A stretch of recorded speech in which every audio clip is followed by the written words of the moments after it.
sweat song. You dance around like nobody's there. Try to trick the mind, share with despair. No signs of desperation. Your colors are so away. But don't believe that no one cares. Mark.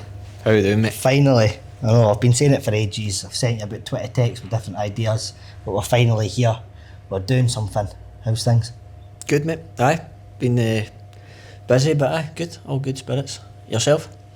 Oh, I'm alright, mate. Thanks. Good, do you know what? I can't all the folk I speak to, no one asks me that. Aye, no surprise. Nah. Everyone's in it for themselves, though. No, You think no, it's of course. It's a me issue, do you think? No, not at all, mate.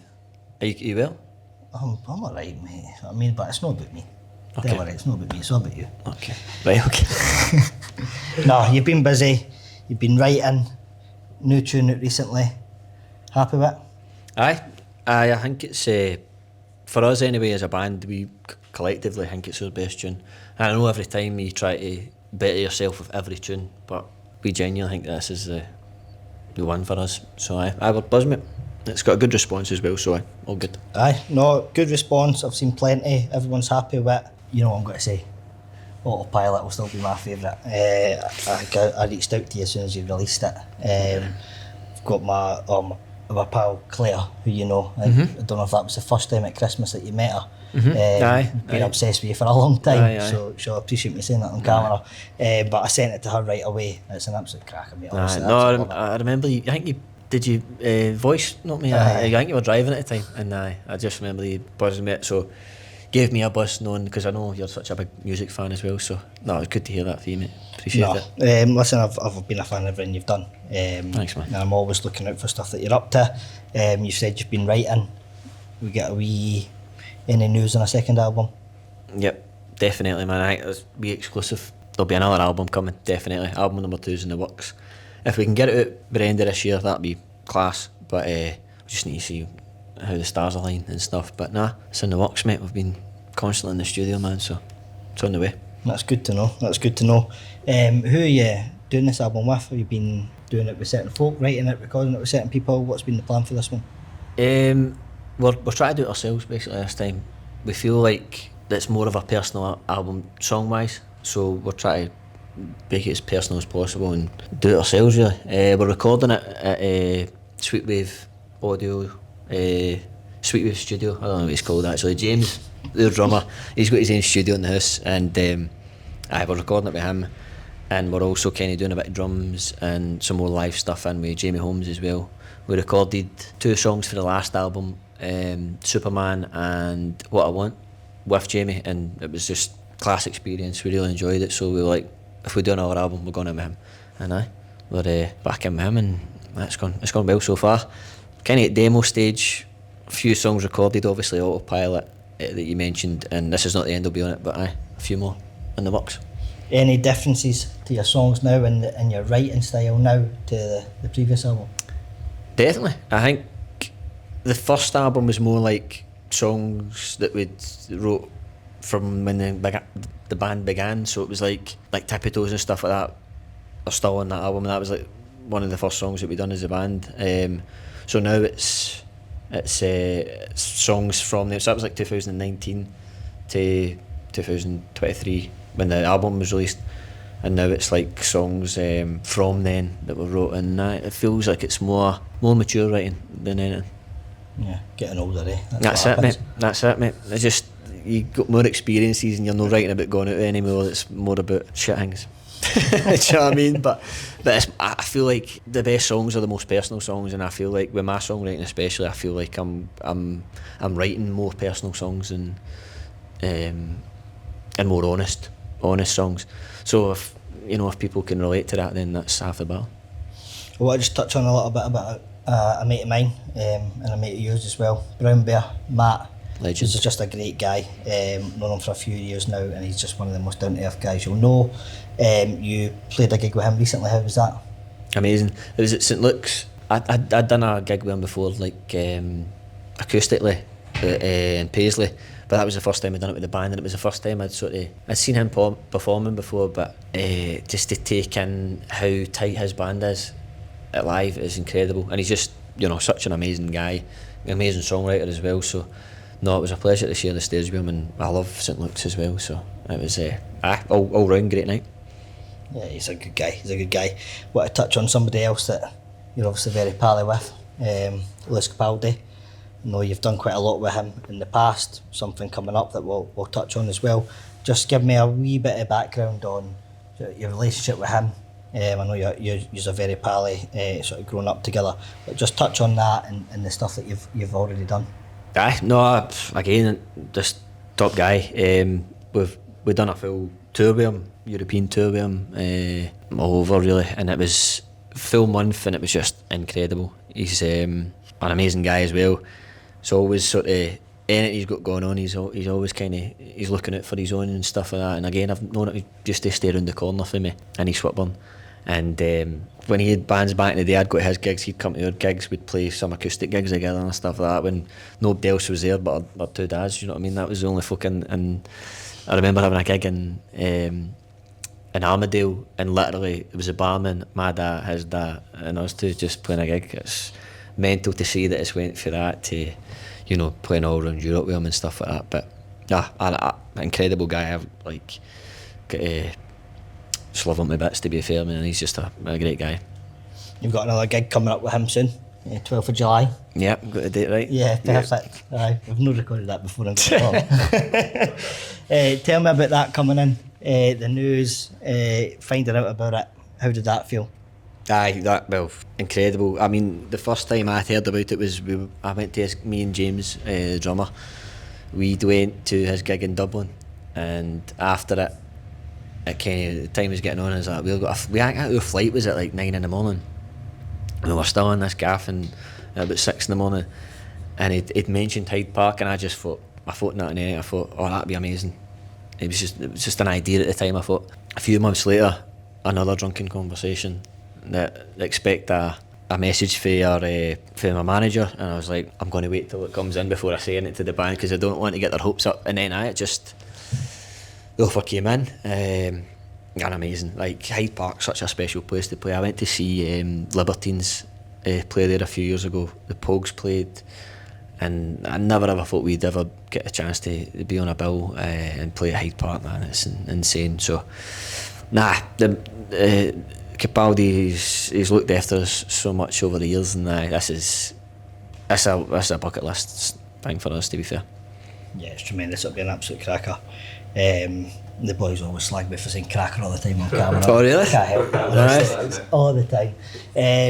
Someone else that's played the night before at Capaldi's show, Luke Lavolpe. Someone you know very well. Mm-hmm. Just give us a bit of him. He's a great guy as well. What a place. Top man. He's playing on the Saturday, obviously we're on the Sunday, but I'm going to try and get down on the Saturday, mostly just to kind of see him. Again, from the same area, there's so many bands coming through the ranks from like West Lothian. It's an incredible scene. But I'm excited, but we're both buzzing. I think there was one point where we weren't sure if we were both playing it. So when the offer came in, before it got announced, we'd met each other, but I think we were like, I wonder if he's playing it. And none of us wanted to say. But no, once we found out, we were both like, just give each other a big hug, and we're buzzing for it, man. Because again, he's another guy that's we've kind of, when we were younger, just sort of been at all each other's gigs and stuff like that. So it's amazing to see. Let's just touch on that a little bit. You've got Lewis Capaldi, yourselves, Luke, the Snuts, Dictator, who we're all pally with. A lot of artists, bands that have come through West Lothian, where you're all from. Why do you think at that sort of there's been a sort of certain time where you've all come through together? I know there's sort of slight difference in ages, but it's, if you sort of as a collective, you've all sort of come through together. All unbelievable artists. Why do you think that is? I've said it before, but I genuinely think it's just due to there's nothing else to do. Like West Lothian, there's not much happening for the villages that we're all kind of from like a similar area. There's nothing happening. You play football up to a certain age, and so you've got something to do. But then after that, there's nothing happening. So you pick up the guitar, you can't go outside because it's pissing down the rain all the time. So it's just one of the things. I think we all look after each other as well, and like you said, we're all good pals. Like, it's just the fact that we're all writing good music is just maybe it's like a self-conscious thing that we're kind of pushing each other as well, which is great. But we're all like big fans of each other's music, which is a mad thing to say, because I can remember like back in the day when there'd be bands coming through and they'd all be rivaling each other. I think there's like Oasis and Blur type stuff, and it's like, what is the actual need in that? Like, just support each other. And I think that's been a big thing about the West Lothian music scene, especially, that we've all kind of had each other's backs. And listen, if one of us did it and Lewis didn't, we'd be getting him on. Do you know what I mean? But so the fact that he does that for us is just insane, man. That's some gig we could put on, all those bands. Big homecoming at West Lothian. You need to get Lovey Stadium. The spaghetti had. There we go. Well, that's a plan for us. We can get that in the works. Put that in the works, aye. But you'll have to do a lot of the legwork for that. Not a problem, mate. Just send it. I'll just get pushed with them and then just say you're playing a gig. That's the way it always happens. Spoke a wee bit about football there. We'll talk a bit about your team, Celtic. Left it a bit late. What's your thoughts on the season? A horrible season, but like, listen, we probably didn't deserve to win it, but I don't think Hearts and Rangers deserve to win it either. As I've said before, I think Motherwell played the best football in the season. It wasn't pretty at times, but no, I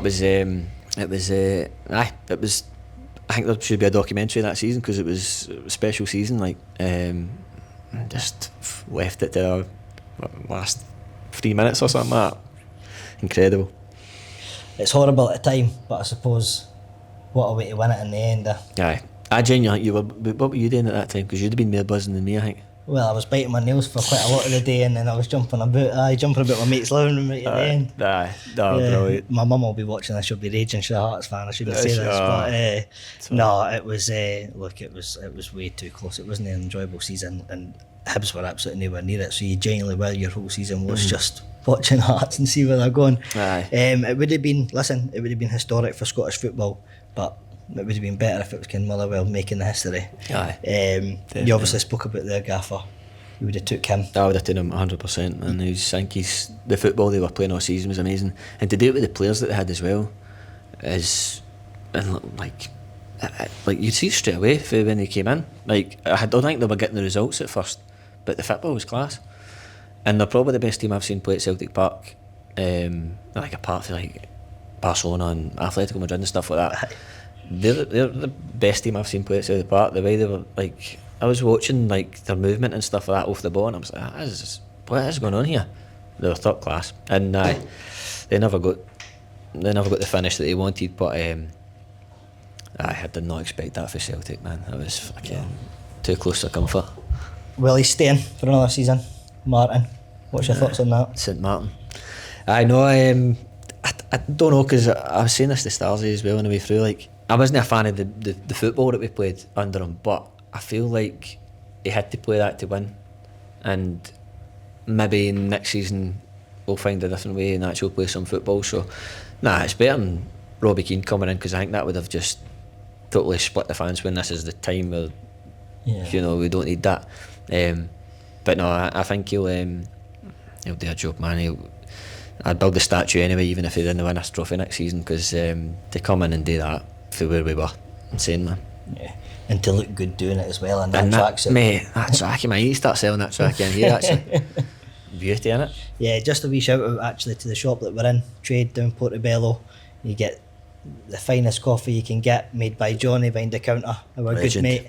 And then some cracking football shops, football tops, and just other retro gear as well. Good, quality, mate. Really, really nice. I've got my eye on a few things already, but I don't know.